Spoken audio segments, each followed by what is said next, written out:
한 작은 시골 마을에서 들려오던 그 따뜻한 소식이 있었어요. 뉴스를 이렇게 보다 보니까 있어서 예화를 들었습니다. 오랫동안 방치되었던 골목길, 그 시골 마을은 골목길을 잘 안 치워요. 그랬는데 오랫동안 방치되었던 골목길을 주민 몇 사람이 자발적으로 청소를 시작했어요. 그랬는데 그 작은 움직임이 계기가 돼서 마을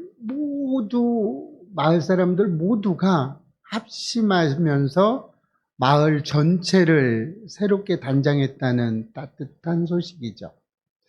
이런 거죠.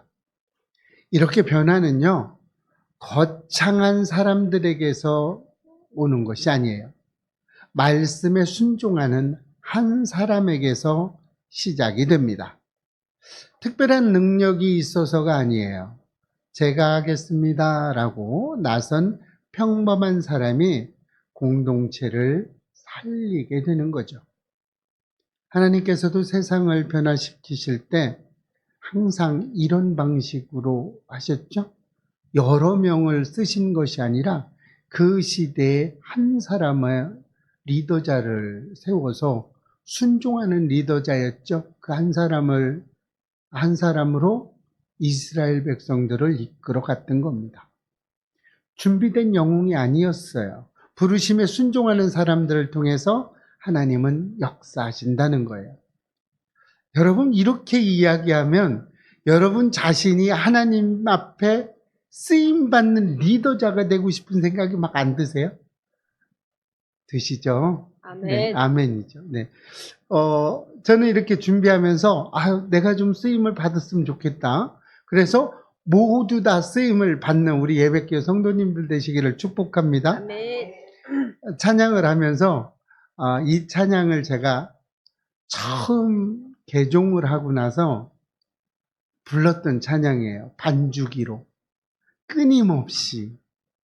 하루에 못 불렀어도 이 찬양 한 곡을 보통 한 2시간 동안 부릅니다. 그리고 이 반주기가 좋은 게요. 리바이벌이 잘 돼요. 숫자만 탁탁 누르면 퍽퍽 들어가더라고요. 그렇게 부르면서 밤새 막 이렇게 통곡하며 기도했던 제 모습이 조금 오늘 보였어요. 그러면서 기분도 초심으로 돌아가자는 마음이 어떤 마음인지 조금 알게 됐어요. 사순절을 지내고 있는 우리는 자신에게 하나님은 어떤 사람을 사용하실까? 이런 질문을 할 때가 있죠. 여러분도 그런 질문을 스스로가 할 때가 있겠죠. 오늘 본문은 그 질문에 대한 대답을 분명하게 해주고 있습니다. 마가복음 1장은요, 예수님께서 공생애를 시작하시면서 첫 번째로 제자들을 부르시는 장면이에요. 지금 계속 제자들을 부르죠. 그래서 오늘은 그 첫 번째 시작점입니다. 당시 갈릴리는요, 로마의 통치 아래에 있었어요. 많은 사람들이 가난과 생계, 그런 무게로 아주 눌리며 살아갔던 그런 시대의 사람입니다. 그냥 하루하루를 살아가는 거죠. 예수님은 예루살렘에서 종교 지도자들이나 학자들을 먼저 찾아간 것이 아니라 갈릴리 바닷가에서 그물을 던지던 아주 평범한 어부들을 찾아갔던 거예요. 이 장면은 우리에게 중요한 사실을 알려주고 있는 거죠. 하나님의 일은요, 특별한 사람이 하는 것이 아니에요. 일상의 자리에서 살아가던 아주 평범했던 사람을 통해서 시작이 된다는 겁니다. 여러분 가만히 한번 보세요. 성경 인물들을. 특별한 인물이 누가 있어요? 없어요. 다 그냥 평범한 사람들을 사용하는 거죠. 그렇다면 하나님이 사용하시는 사람은 어떤 사람일까요? 오늘 예수님이 부르시는 그 장면에서 본문을 통해서 함께 은혜 받고 알아보고 우리 삶에 적용해서 보게 근원이 되시기를 축복합니다. 아멘. 부르심을 듣는 사람은요, 하나님이 사용하십니다. 하나님의 부르심을 듣는 사람이에요. 불러도 못 듣는 사람이 있죠. 또 들었는데 거부하는 사람이 있어요. 못 들은 척. 우리 그런 경우 많죠. 그리고 아예 듣지도 못하는 사람도 있고요. 어떻게 해요? 하나님께 마음이 열린 사람만 부르심에 응답할 수 있고 그 부르심을 들을 수 있습니다. 오늘 본문 16절이죠. 읽겠습니다. 시작. 갈릴리 해변으로 지나가시다가 시몬과 그 형제 안드레가 바다에 금을 던지는 것을 보시니 그들은 어부라. 어부죠. 이때의 어부는요, 지금도 어부하면은 귀한 직종이라고 여러분들 생각되세요? 아주 굉장히 귀한 사람 같아, 아주 놀라운 직업이야, 이렇게 생각이 드세요? 안 그렇죠? 이때 당시는 어부들은 지금으로 말하면 우리가 그냥 편하게 말하면 아주 천한 직업 중에 하나가 어부예요. 근데 예수 그리스도는 예수님은 어디로 갔어요? 거창한 장소로 가신 것이 아니라 갈릴리 바다에 아주 평범한 해변으로 가셨던 거예요.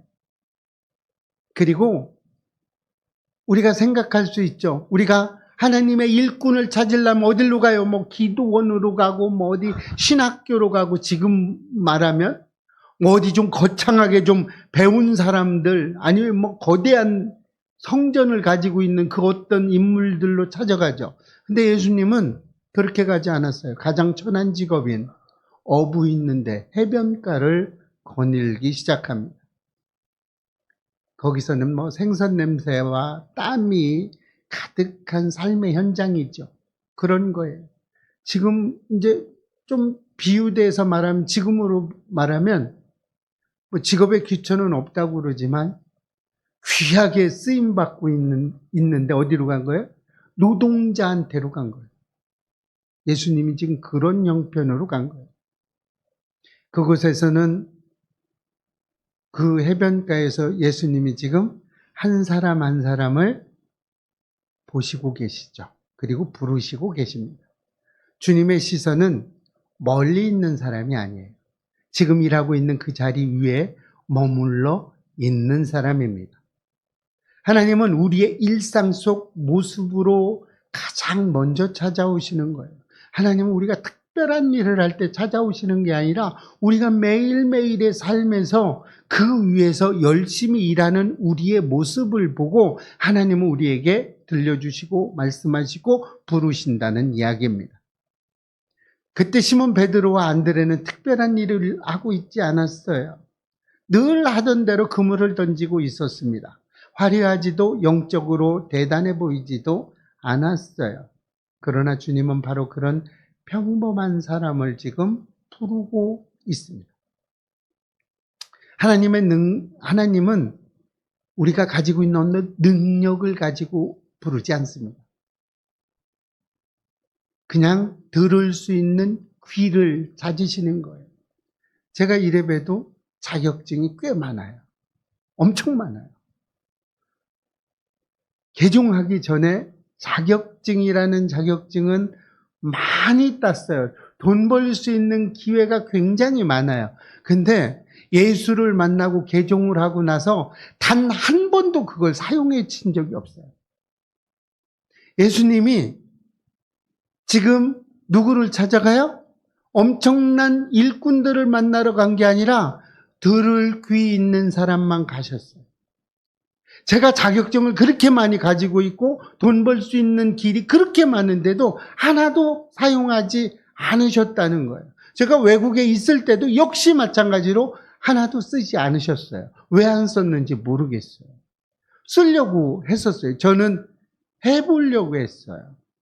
그렇게 해서 하면 될 것 같다라고 생각을 해서 사업장을 그렇게 내보려고 했는데 하나님은 허락하지 않으셨어요. 그리고 새로운 걸 배우라고 시키셨어요. 그래서 그것에 순종하고 배웠을 때 하나님은 별것도 아닌 걸 갖고 쓰시더라는 거죠. 이런 겁니다. 하나님은 능력보다 들을 수 있는 귀를 찾으신다는 거예요. 성경을 보면 언제나 하나님의 역사는 부르심에서부터 시작이 됩니다. 주님의 말씀은 그 주님의 말씀을 들었던 사람만이 일어선 거예요. 그리고 일어섰던 사람만 하나님의 쓰임을 받게 된다는 겁니다. 나를 따라오라는 한마디에 순종한 그들의 인생은 완전히 바뀌었어요. 베드로는 학문이 높은 사람도 아니고 제사장의 가문도 아니었습니다. 그냥 밤새 그물을 던지며 생계를 유지하던 아주 평범했던 사람이에요. 그런데 주님의 부르심을 들은 그 한 번의 순종이 베드로의 인생을 완전히 바꾸셨어요. 훗날 베드로는 어떻게 했어요? 어부에서 수천 명 앞에서 복음을 전하고 초대교회의 기둥과 같은 지도자가 됩니다. 만약 그날 예수님이 부르시던 그날 베드로가 오늘은 좀 피곤한데요? 내일 갈까요? 좀 생각 좀 해보고요. 가도 되나 하고 지금 하던 거 정리 다 하고 갈게요.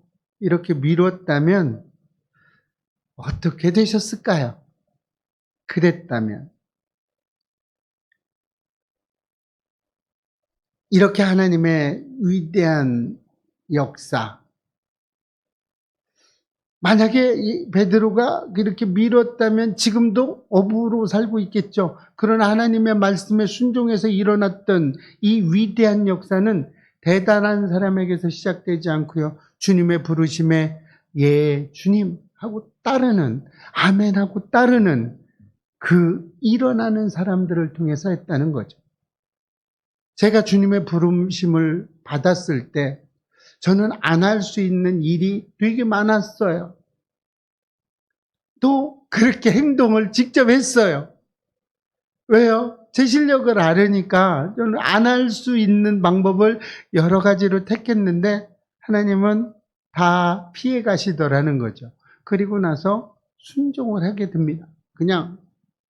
그리고 지금 이 자리까지 오게 된 거예요. 배교하지 않고 타협하지 않고 세상과 타협하는 걸 좀 많이 싫어하는 쪽에 있어요. 그래서 웬만하면 타협하지 않습니다. 저와 여러분도 특별한 사람이 돼서 부르심을 받은 게 아니라는 거예요. 제가 뭘 잘해서 특별해서 그래서 부르심을 받았다, 그렇지 않습니다. 여러분이 하나님의 부르심을 받을 때도 역시 마찬가지예요. 여러분이 굉장히 잘나서 특별해서 하나님이 이 자리로 불러 모은 게 아니라는 거예요. 지금 자리에서 말씀을 듣고 순종하는 사람, 그 사람을 쓰신다는 거죠. 예배 시간에 들려오는 한 구절의 말씀, 또 기도 중에 마음 주시는 그 작은 감동, 그리고 섬기라는 조용한 권면, 이런 것들이 주님의 부르심입니다. 이렇게 사순절은 귀를 여는 시간이기도 해요. 여러분, 하나님 앞에 집중해서 하나님이 말씀하시는 것을 들으셨으면 좋겠습니다. 아멘. 분주함을 내려놓으시고 염려도 잠시 멈추시고 주님 말씀하십시오. 제가 듣겠습니다. 이런 마음으로 일어서는 사람을 하나님은 사용하신다는 겁니다. 오늘도 주님의 부르심의 음성을 듣는 저와 여러분 되시기를 축복합니다. 아멘. 그리고 즉시 순종하는 사람은 하나님은 사용하십니다. 본문 17절이죠. 시작. 예수께서 이르시되 나를 따라오라 내가 너희로 사람을 낚는 어부가 되게 하리라 하시니. 예수님께서 이렇게 말씀하시자 성경은 놀랍게도 아주 짤막하게 대접합니다. 18절입니다. 시작. 곧 그물을 버려두고 따르니라. 여기서 곧이라는 말은 우리 마음의 깊이를 좀 울리죠. 여러분, 이것이 얼마나 깊은 감동이 오는지 아시죠? 즉시라는 이야기도 되죠. 그들은 망설이지 않았어요. 조건을 달지도 않았어요. 생각해 보겠습니다라고 말하지도 않았다는 거예요. 그들은 말씀을 들은 즉시 결단했다는 겁니다. 그 결단이 그들의 인생 전체를 바꿔버렸어요. 그물은 그들에게 아주 큰 생계의 수단입니다. 그물은 가족을 먹여 살리는 수단이었고 그들의 삶의 전부와도 같았어요. 그런데 그 중요한 것을 내려놓고 예수님을 선택했다는 겁니다. 여러분, 주님이 부르실 때 가장 안전한 길은 계산이 아니라 순종이라는 거예요. 아브라함도 하나님께서 내가 내게 보여줄 땅으로 가라고 하셨을 때 갈 바를 알지 못했지만 즉시 길을 떠났습니다. 만약 더 따져보고 미루었다면 믿음의 조상이 못 되었겠죠, 뭐. 하나님의 역사는 언제나 즉시 순종하는 사람 위에 세워집니다. 우리는 너무 많은 계산 속에 머물 때가 많아요. 하나님의 부르심에 조금 더 준비되면 갈게요. 형편이 좀 나아지면 갈게요. 시간이 생기면 할게요라고 미룰 때가 많죠. 그러는 사이에 순종의 기회는 지나가 버리고 맙니다. 순종을 미루는 순간 은혜도 미뤄지고 은혜가 멀리 가게 됐죠. 말씀하실 때 한 걸음 내디뎌 보십시오. 순종해 보십시오.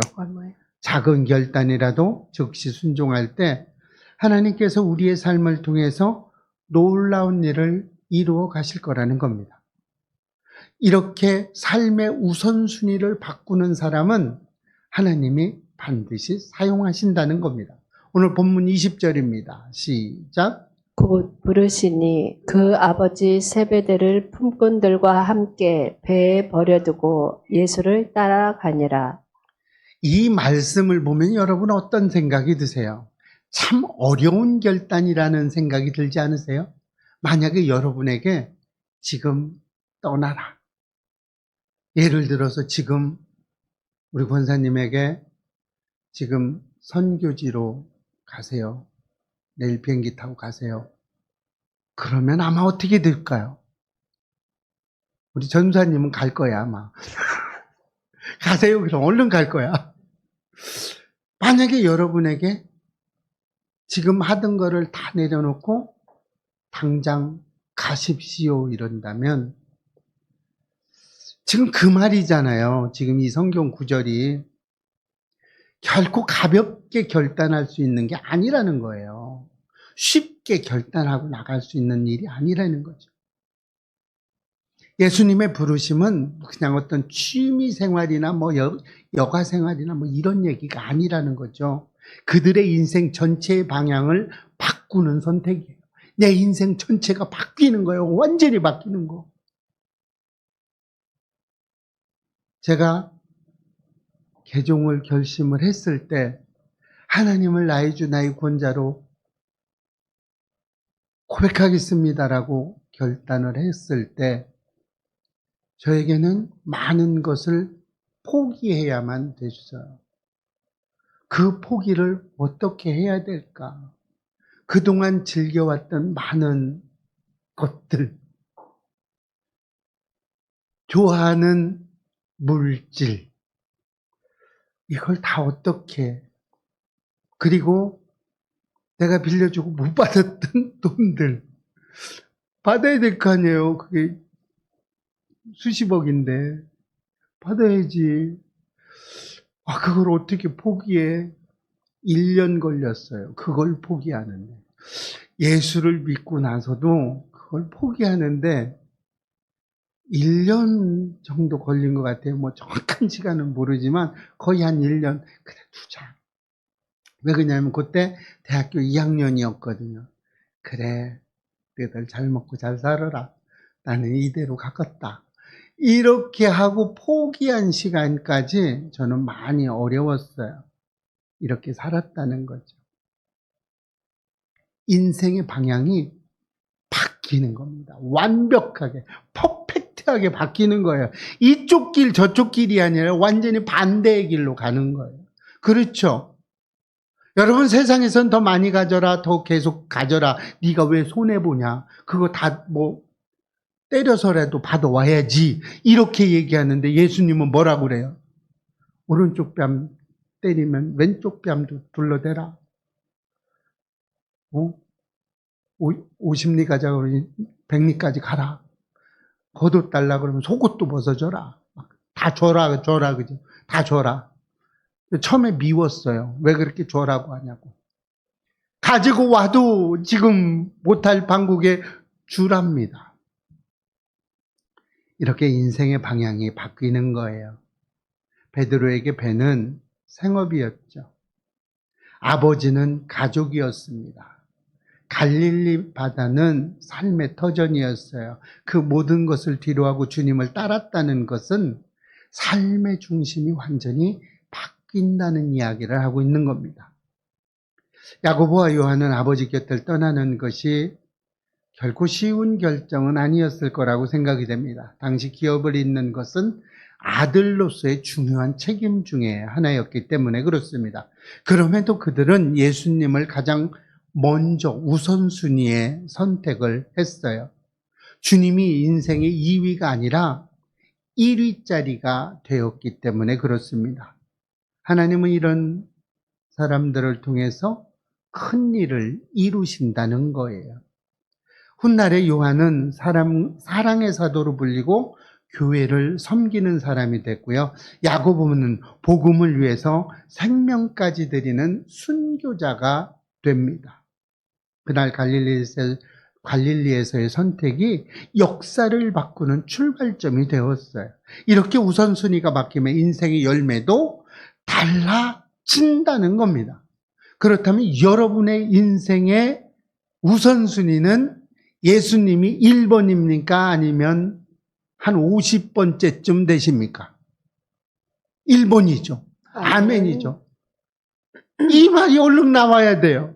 생각해보고 몇 번이지 이렇게 아니라 그냥 1번 딱 이렇게 나와야 되는 겁니다. 우리도 예수님을 따른다고 말하지만 여전히 주님의 삶의 한쪽 편에만 두고 있지는 않으세요? 주님을 따라요. 그런데 삶의 저쪽 끝에 한쪽 편에 이렇게 슬쩍 필요할 때 이렇게 앞으로 오시고 또 지금은 좀 뒤로 가주세요. 뭐 이렇게 시간이 남으면 기도하고 여유가 생기면 섬기겠다고 미루고 있지는 않으십니까? 그러나 주님은 남는 자리가 아니라 가장 먼저의 자리를 원하고 계신 거예요. 사순절은 우리의 삶의 순서를 다시 점검하는 시간이 됐으면 좋겠습니다. 그래서 무엇이 가장 중요한지, 무엇을 붙들고 살아가야 되는지를 점검했으면 좋겠어요. 예수님을 가장 앞자리에 모실 때 우리의 삶은 비로소 하나님께 귀하게 쓰임받는 통로가 될 줄로 믿습니다. 이렇게 하나님의 사용하시는 사람은 대단한 사람이 아니었어요. 부르심을 듣고 즉시 순종하고 또 주님을 가장 앞자리에 두는 사람이 하나님께서 사용하는 사람이었다는 겁니다. 오늘도 주님은 우리의 그 갈릴리 바다를 지나가고 계세요. 우리 주변에 계속 지나가고 계세요. 그리고 우리를 부르시고 계세요. 그리고 조용히 나를 따라오라고 말씀하십니다. 이 사순절 기간, 이 부르심 앞에 기쁘게 일어서는 저와 여러분 되시기를 소망합니다. 아멘. 이때 우리의 평범했던 삶이 하나님의 손에 붙들려서 놀라운 은혜의 통로가 될 것입니다.